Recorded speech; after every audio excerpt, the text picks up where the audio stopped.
Bacon? Bacon? Small bacon. All right, hey, welcome to another edition of JTJU, where we all try to be just a little better at the game of Clash of Clans. I got a new video for you, this time taking a look at a farming technique.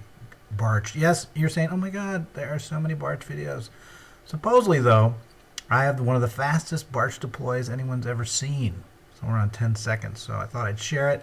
And also, I deploy it in a certain set of steps that I call the 4G Barch Wave. That also might be of help to you. It's enabled me to Barch and Champ. I have Champ 1 right now, and nobody else does. So I guess it's somewhat unique. So it might be worth taking a look. But it also works. I used it at Town Hall 9. I used it at Town Hall 8. So really, it's a technique I think a lot of people could benefit from, or pieces of it. So let's take a look first at just the deploy so you can kind of see why people think it's quick. And you can make a decision for yourself. Here's the first attack.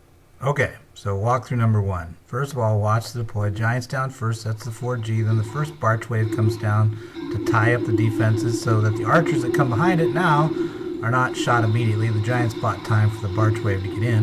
And then lastly, a final Barch wave because you want them all to be killed at the beginning. So now at this point, you're about 11 seconds in. You've deployed all your main troops. You're waiting to deploy your king and queen away from usually the clan castle so they have more time. Wall break them in. And then you just watch and go. And if you need to, you use your spells. But usually with this attack, I don't need to use CC or spells unless I break some of my rules, which we can go through after we look at the deploy. Let's take. So the key of this is the multi-touch deploy, where you drop 4 fingers down the map and deploy from all 4 at the same time, right? But the problem is when you touch down, if they're not all 4 invalid deploy points, it's going to zoom instead of deploy. And so you kind of got to drop and then see if you're just starting to deploy. If not, you kind of pick up and drop again. You're kind of lifting and touching with your fingers so you see it's deploying and not moving. And then you go. And you go through the sequence. The 4 giants, use your thumbs to change the troop, then back down, Barch down, barbs down to 60, thumbs down again, archers all out, then the next final wave's Barch, right? Final wave of barbs. And that's what enables me to get it out so fast. I don't know, is it faster than other people? So let's look at another base and kind of talk about what we're looking for. In short, you want to see all the things that can hurt Barch or distract Barch in the middle. Expos, eye towers, king, queen, CC, and whiz towers, right? And you can see here a lot of those aspects. The expos can shoot out to the edge. They're not really centralized. 2 of them are kind of out on the edge where they're 8 to 10 tiles from the outer wall.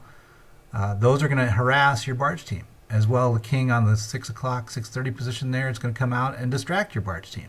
And you got those cannons at 1 and 2 or 1 and 10 there, and those are going to come out and mess with the team. And so the Barch goes in okay. I mean, that wall is also somewhat of a problem, but it's actually not the biggest issue. Wall there from 3 to 5. The biggest issue are the things I just walked through. And then notice how this then leads to parts of the external stuff you counted up to 30 on. See how we have issues at 1 o'clock and 11 o'clock and 7 o'clock now, and buildings not down, leading to 30% damage before the king and queen even get going. Right, so the king and queen do a pretty good job by themselves with the CC backing, I believe. No, didn't send in the CC, but they do a good job getting us up to, I think, around 40% with the CC.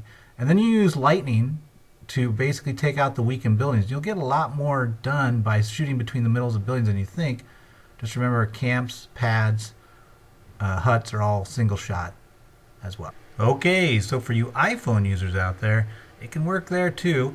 Just it's a little more difficult because you can't really get all of the map into the position for this movement like you can on the iPad. And what will end up happening is the 12 o'clock arc from like 11 to 1 and then from 5 to 7 at the bottom will have a little bit more or less the coverage from your Barch team. And so you need to be prepared to use, as you see here at 12 o'clock, the king and queen, to clear one of those segments, and usually you'll be fine after that because then you can, worst case, you can use the CC with heal to push up to the bottom, right? So it is possible. iPhone and iPad can work. Okay, in terms of mix, you want to make sure the first barracks has 2 giants, a wall breaker, and then barbarians. Second barracks, 2 giants, wall breaker, archers. Third barracks, all barbs. Fourth barrack, all archers. And then every time you attack, you just start that sequence over with each of them wherever they're at. Royals are on boost usually for me. I usually do not have the spells boosted because we're not using that very often, and we're not typically making CC requests because we're not using that very often. only when we've messed up and made a bad call. So it works pretty good. I hope it helps you guys. Let me know in the comments if you like it or hate it, and we'll talk to you later. What am I gonna do? My clan sucks. Hey, it's JTJ. I think that's an all-out attack. No, it's the legendary JTJU. JTJU. JTJU. What? I like Wryhorn. You and this army. Download Clash of Clans for free. Then subscribe to JTJU and win.